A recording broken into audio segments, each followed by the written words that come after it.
안녕하세요. 오늘도 제19권 광명변조 고기더강 보살품 제3회 부분을 계속해서 공부하고 있습니다. 굉장히 이 부분이 길지요. 이 부분에는 염루와 생사에 대한 말씀을 하고 계시는데요. 어떤 사람이요? 비유를 들어서 계속 말씀하고 계셨죠. 어떤 사람이 4마리 독사와 5 전다라와 친한 척하는 사람과 6 도적이 무서워서요. 그 모두를 다 버리고 도망쳐서 강가에 이르렀습니다.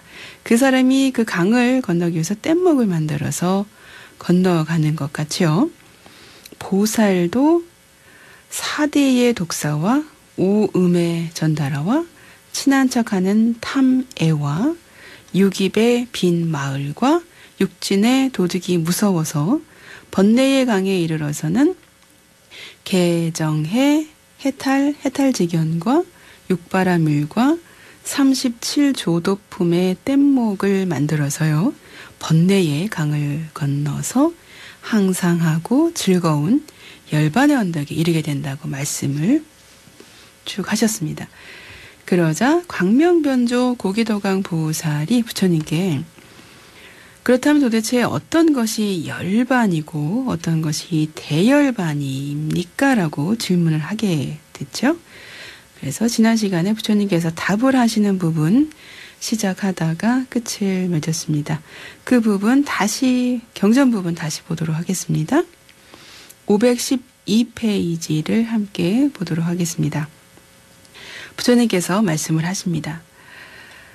선남자요.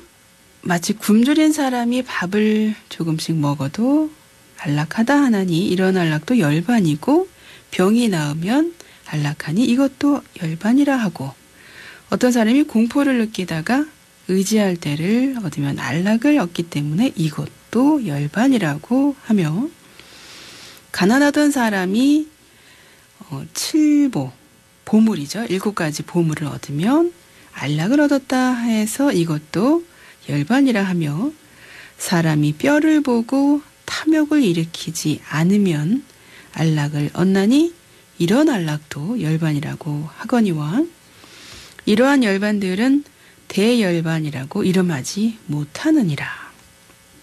왜냐하면 기갈하던 까닭이며 병이 있던 까닭이며 공포하던 까닭이며 가난하던 까닭이며 탐욕을 내던 까닭이며 열반이라 할지언정 이러한 경지는 열반이라고 할지언정 대열반은 아니니라.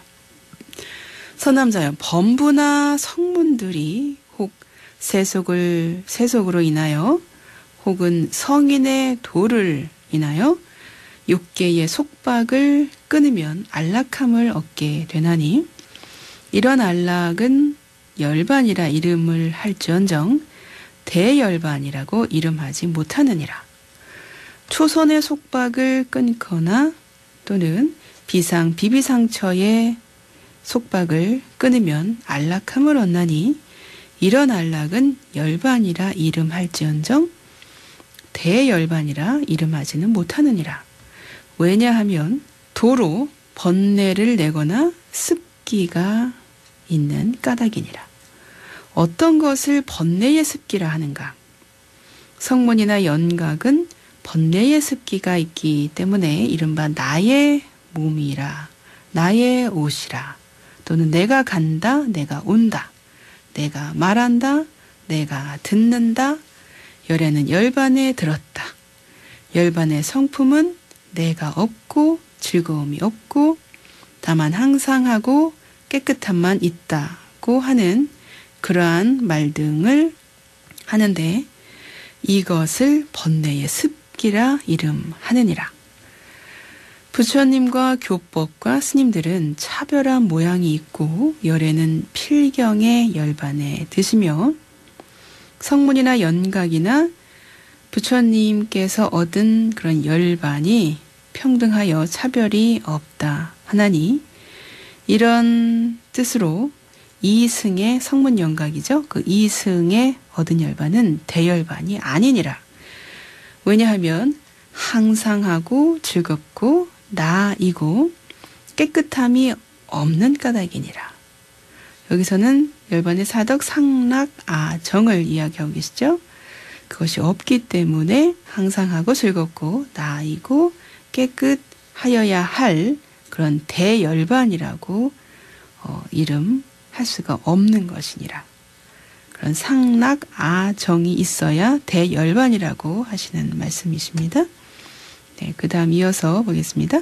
서남자여, 마치 어떤 곳에서 여러 강물을 받아들이는 데가 있으면 큰 바다라고 이름을 하지만 성문이나 영각이나 보살이나 부처님 열애에 들어가시는 데를 대열반이라 이름을 하고 사선정, 세 가지 삼매, 세 가지 팔배사, 팔승천, 11체처 따위의 한량없는 선한 법을 거두어 드리는 것을 대열반이라고 하느니라. 네, 여기까지가 경전의 말씀인데요. 여기서 어려운 단어들이 몇 개 나왔습니다. 여기서 결론은 안락한 것이 다 열반이라고 이야기는 하지만요. 그러한 열반들은 여전히 뭔가 상락아정이라고 하는 열반의 사덕이 들어있지 않기 때문에 대열반이라고는 할 수 없다는 말씀을 하고 계십니다.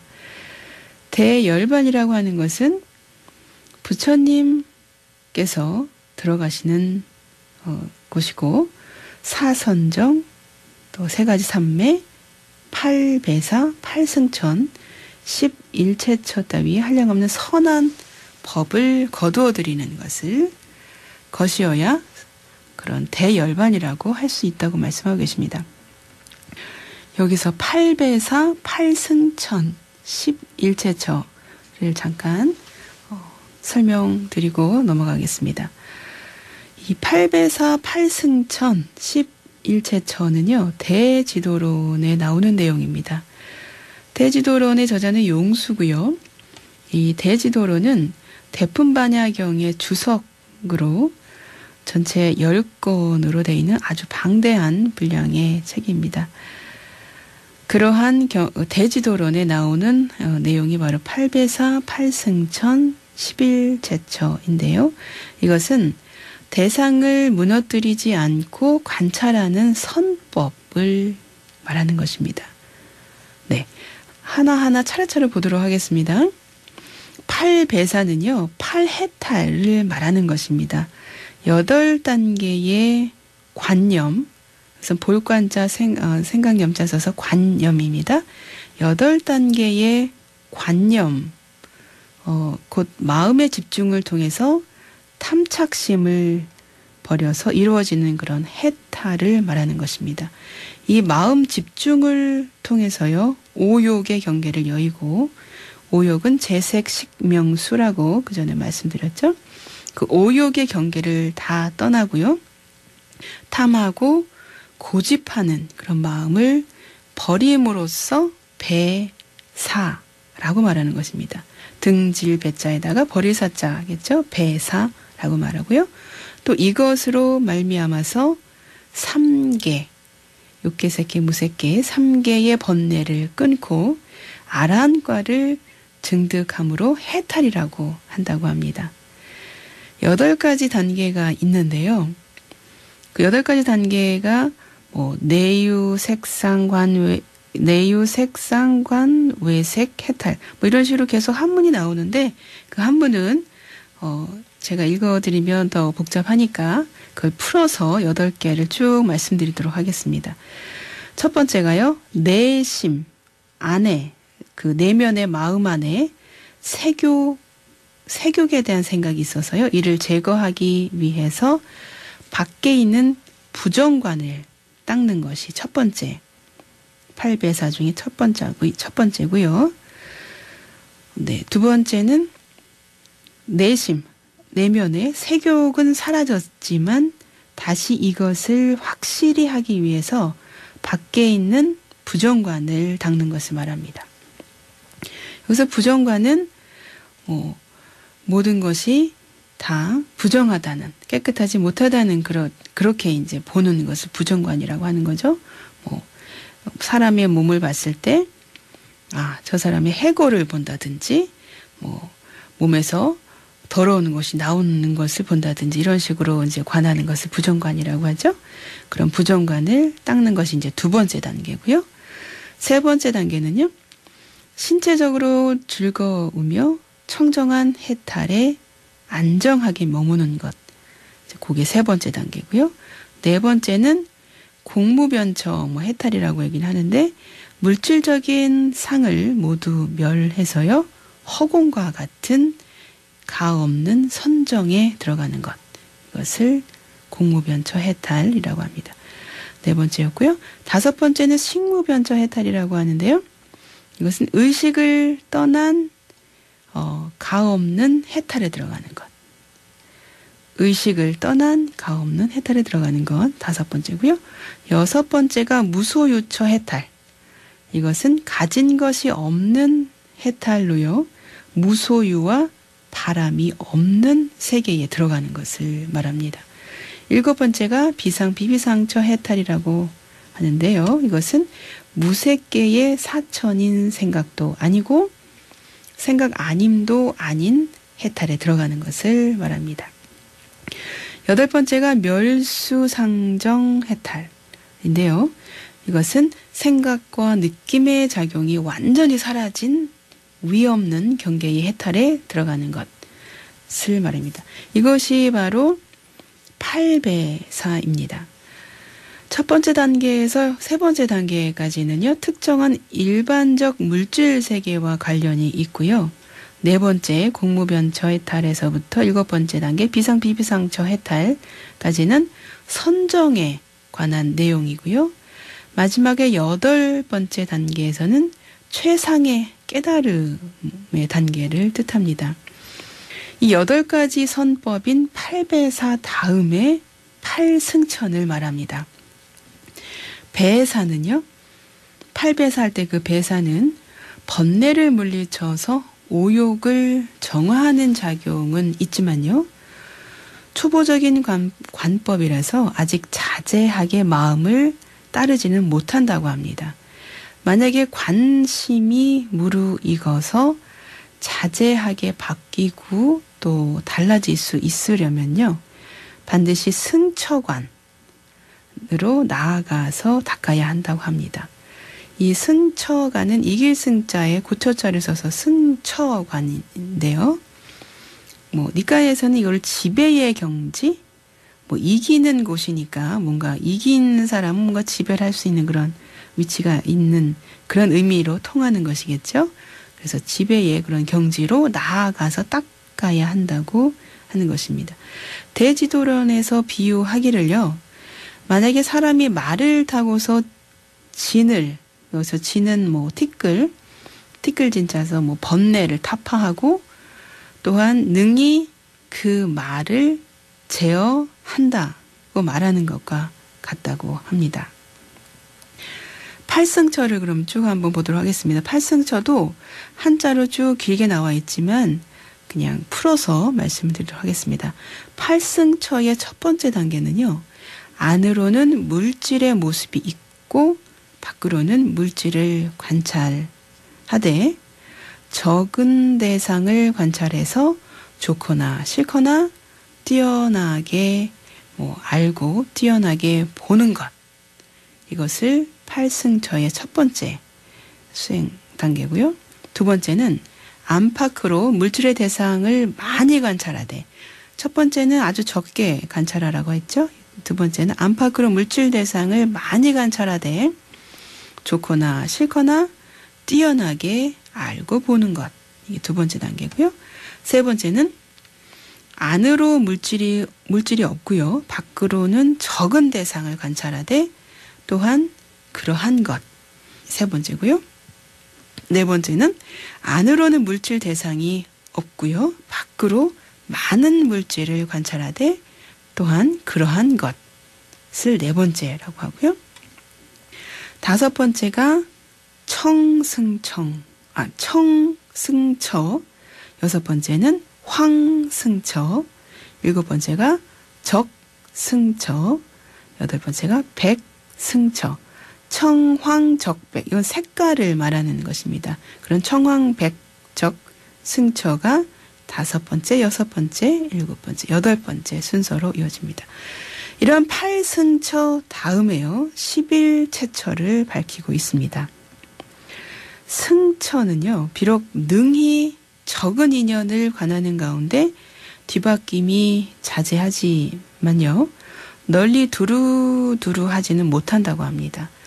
대지도론에서 배사, 8배사 할 때 그 배사는 초문이고요. 승처, 8승처 할 때 그 승처는 가운데 행이고요. 일체처는 성취라고 말씀을 하고 계십니다. 이 세 가지 관이 갖춰지면요, 관선의 체가 성취되는 것이라고 합니다. 모두 일체처라고 말하는 것은요, 관찰하는 경계가 두루하기 때문에 그렇게 일체처라고 얘기를 하는 것입니다. 네. 그러면 11체처를 한번 보겠습니다. 11체처는요. 청일체처, 황일체처, 적일체처, 백일체처, 지일체처, 수일체처, 화일체처, 풍일체처, 공일체처, 식일체처, 이렇게 11가지를 말하고 있는데요. 이것은 푸른색을 관찰하면 온 세계가 모두 푸르게 되고요. 누런 빛을 관찰하면 온 세계가 누렇게 되는 그런 산매. 그래서 이게 청황적백 이런 것이 다 색깔로 이렇게 쭉 설명을 하고 있습니다. 그래서 8배사에서 8승처로 나오면서 대상을 무너뜨리지 않고 관찰하는 법이 깊어지고 자제하게 되면요, 마침내 11체처에 이르러서 관찰하는 선법의 궁극에 이르게 되는 것이라고 합니다. 조금 어려운 개념이었는데요. 하여튼간 이것이 선법의 선을 행하는 어떤 단계를 또 이 대지도론에서는 이렇게 설명을 하고 있다는 말씀입니다. 이러한 대지도론의 단어가 우리 열반경에 지금 나왔고, 그런 사선정, 세 가지 산매, 8배사, 8승천, 11체처 따위에 한량없는 선한 법을 거둬들이는 것을 대열반이라고 말씀을 하고 계십니다. 네, 부처님은 상락아정에 대열반에 들어 계시기 때문에 무위법신을 얻어서 2가지 생사를 받지 않기 때문에요, 크게 영원한 경지, 대상이라고 하는 것이고요. 불가사의한 8자제에 크게 자제함이 대아라고 하는 것입니다. 끊임없는 즐거움과 크게 고요함이 있다고 해서 큰 안락함이라고 하고요. 몸과 마음과 업이 크게 청정함이 있다 해서 크게 청정함 대정이라고 말씀하고 계십니다. 그래서 이것이 바로 상락아정을 이야기하고 있습니다. 이러한 무량한 열반의 사덕인 상락아정 중에서요, 상덕이라고 하는 것, 항상 상자의 그런 상덕은요, 분단 생사와 변역 생사, 2가지 생사를 모두 떠나서 여인, 영원한 생명을 말하는 것이라고 합니다. 우리 중생들은 미혹한 마음으로 세상을 살다 보니 크고 작은 선업 악업을 지어서요, 이것으로 인해서 행복하고 불행한 그런 과보를 초래하게 됩니다. 선업 또는 악업의 길고 짧음, 크고 작음에 의해서 우리의 삶과 미래의 생사 과보도 차별이 생기므로 이를 분단 생사라고 하는 것입니다. 요 다음은 다음 시간에 하도록 하겠습니다. 부처님의 유언을 마음에 새기면서 오늘의 경전 공부 마치겠습니다. 형성된 것은 모두 소멸하기 마련인 법이다. 게으르지 말고 부지런히 정진하라.